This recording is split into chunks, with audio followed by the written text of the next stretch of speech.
Chicken inasal, wala pong soy, walang coco aminos, asin lang pampalasa. Originally po, yan, ito po ang recipe ito ay galing sa isang chef. So yung chicken, hinugasan ko na po maigi. Nilagyan natin ng gatla para mas manuot yung lasa po niyan.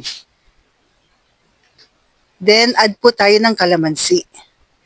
Nasa inyo na po kung gusto niyo isama yung balat niya, pero sa akin mas gusto ko po yung ganito. Then yung luya, hindi ko na po binalatan. Okay lang naman po. Basta hinugasan ko lang po at maliit lang yung luya, sibuyas, then yung bawang. Kasi yung, alam niyo po ba yung balat ng bawang? Pag sinama mo yan sa marinade po, nagbibigay din yan ng lasa at sarap. Ewan ko po ba, baka ako lang yon pero try nyo po. Kasi naalala ko yung lola ko, ganyan. Then yung tanglad, yan po. Sinama na natin. Lipat lang natin sa mas malaking lalagyan po. Tapos pampalasa natin, asin lang po at paminta.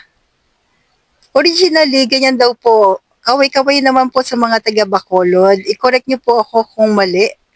Pero kung tama, pa-comment naman po kung ganyan po. Then, may kalamansi na po, then may vinegar.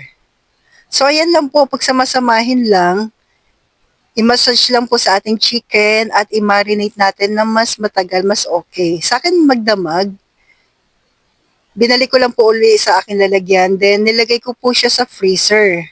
Tapos, magdamag sa freezer, then maaga pa lang po kanina, nilabas ko na po siya. Tapos ito na po, iniihaw ko na po siya.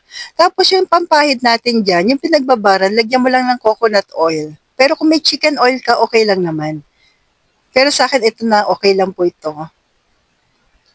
Ang sarap niya, at lasang-lasa talaga, yung chicken inasal po. So ito po yung aking recipe. Enjoy po, and stay healthy, stay local pa rin po. God bless sa ating lahat.